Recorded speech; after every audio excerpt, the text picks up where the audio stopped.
I'm Jenna Wolf. Things are shifting because our guy, Chris Carter, is in Minneapolis, site of Super Bowl 52. He'll be joining us in a little bit, in about an hour or so. Yep.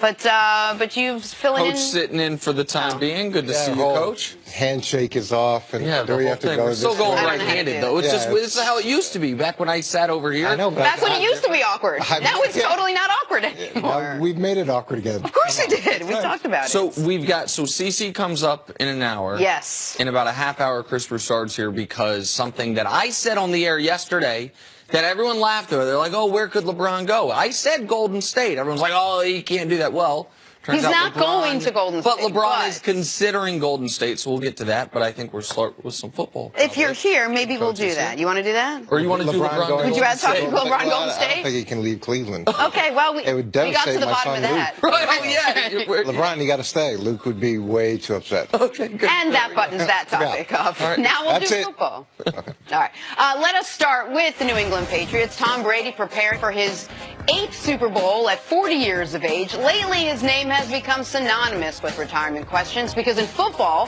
40 is old. In life, 40 is the new 27.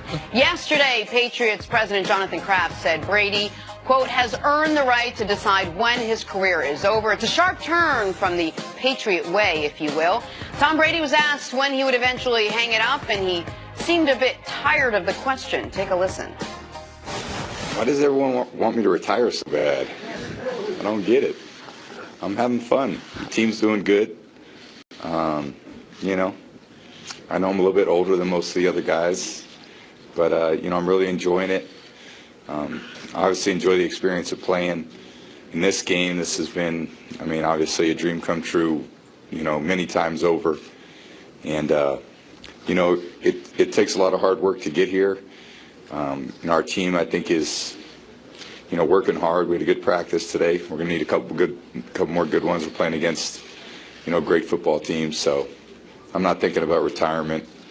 I'm thinking about the Super Bowl and trying to win the most important game of the year. And it's going to take a lot to do it. So the good news is Tom Brady has practiced answering that question because it is a question he has gotten and will get until he stops playing. But, Nick, I'll start with you. Does letting Tom Brady decide his future go against the proverbial Patriot way, if you will?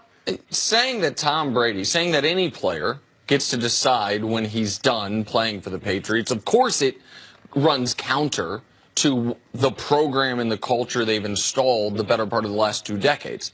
It doesn't mean it's bad. It doesn't mean it's the wrong thing, but does it run counter to the way they've run that operation, where Bill Belichick famously, coldly and calculatedly, again, not necessarily a bad thing, decides when even if you can still play, when your price exceeds your value to the team, or when it is better for the long-term health of the team to maybe take a slight step back at a position in order to get younger at a position. That's been the way they've run this thing. You can ask Lawyer Malloy, and I bring up Lawyer Malloy because he was famously cut weeks before the start of a season to then go to Buffalo. I think beat the Patriots badly week 1 that year. You can ask.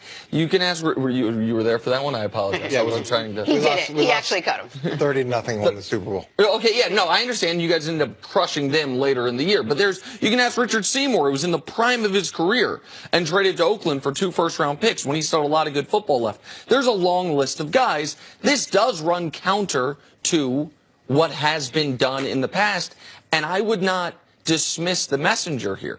Jonathan Kraft, I know Bob Kraft is the owner, but as we see in a lot of industries and a lot of companies, when the owner, the patriarch of an organization, gets older, and the son, who's clearly the heir apparent, starts taking on more of a leading role, his word should be taken seriously. You see a similar thing in Houston. Bob McNair's the owner of the team, but Cal McNair, the son, is the one you hear from more often. So I do believe it runs counter to the Patriot way. I don't think that's necessarily a bad thing, but I don't know how Bill Belichick feels about that, because the Patriot way essentially is the Belichick way. And look, no disrespect to Lawyer Malloy or Richard Seymour. I love both those guys, and they were huge parts of our success. But there is no Patriot way without Tom Brady. We're not even talking about a system without Tom and the success that he's brought to it. And yesterday when Alex Smith got traded and got the contract that he got at 34 years old, to me, That whole dynamic has changed because Tom Brady has changed the discussion in terms of how long you can go and how long you can be effective. And with Tom, there's nothing that would surprise me in terms of his continued ability to be successful. Now, all that being said, I think if he goes out and plays poorly on a consistent basis, that leash will shorten pretty dramatically, and you'll probably get to a point where everybody agrees that it's time to move on. So I think that I understand it, but it may be a little bit of a grain of salt. You say the leash would shorten. The leash might shorten by the coaching staff. It seems to me that the people, like the quote you told us, that if you wanna pick the plays, coach a team, and if you want to pick the coaches, own a team. I'm butchering it, but do you know what I'm talking about? That you were told once, basically, if you want to make decisions higher than the level of the coach, go buy yourself a football team. That Belichick has a ton of power, but he doesn't have more power than the people with the last name Kraft. And if those people have said that, listen, Tom Brady gets to play for us as long as he wants to play for us, that seems to extend the leash as long as he wants it extended. Well, when you look at what happened this year, there's a lot of things that point in that direction. When they move on from Jimmy Garoppolo at the point that they do, in the way that they do, it does reinforce that Tom has the ability to play as long as he can. But when you've had this much success for this long, if suddenly it transitions to 5-11, 4-12, things change. The way you view the world changes. They're at the Super Bowl this week.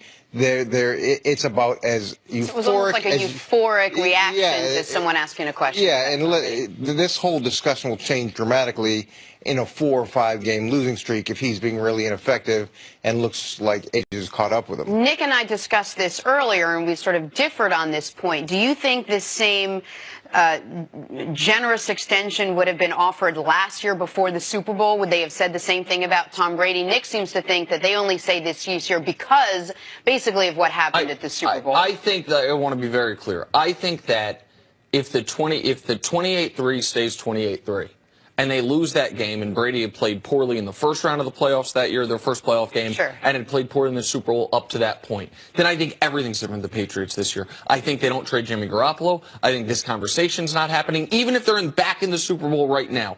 I think the moment Tom Brady became from greatest quarterback of all time to godlike figure was the fourth quarter of the Super Bowl last year. That, to me, was the tipping point to where he became more powerful, if you will, within the organization than Belichick, and has more of a sway than he had ever before. I don't know about that. I feel like this has been in the weeds for a long time. We're only hearing about it because of everything that came up this year. We wouldn't have had to hear about what Bob Kraft thinks about Tom Brady or where Belichick stands in this three-headed monster, if you will, of the Patriots because of all this other stuff that came up. I think they have been into this Tom Brady being able to retire when he wants to retire, at least for the last few years. Yeah, especially with what you said, what he's done for the organization. What he's done for the organization, the relationship that he has with the family. But just think about what you just said. If he had played poorly or continued to play poorly in the Super Bowl, we wouldn't be having this discussion. So does that mean if he goes out and plays really poorly in this Super Bowl, suddenly the conversation changes moving into next season? I think everybody is waiting to find the crack in Tom Brady's armor. And when they do, they can all say, okay, they should have kept Garoppolo. Why is he still there? The people are looking for that, and Tom continues to defy odds, and the Crafts are betting that he'll follow that same path. Again, I want to make this part clear. Brady very well may have earned this supreme level of deference. I believe he's the greatest football player ever.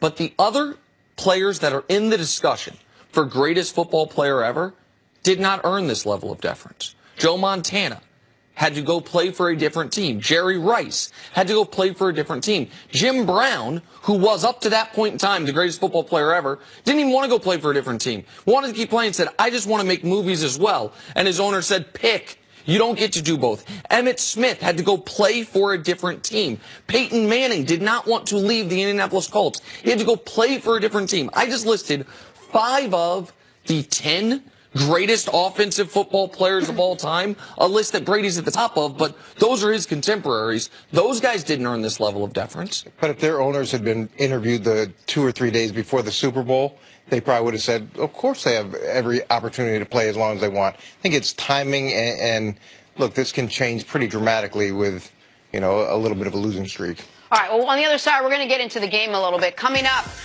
does the Eagles' offense have a big edge against the Patriots' defense? We'll talk about that.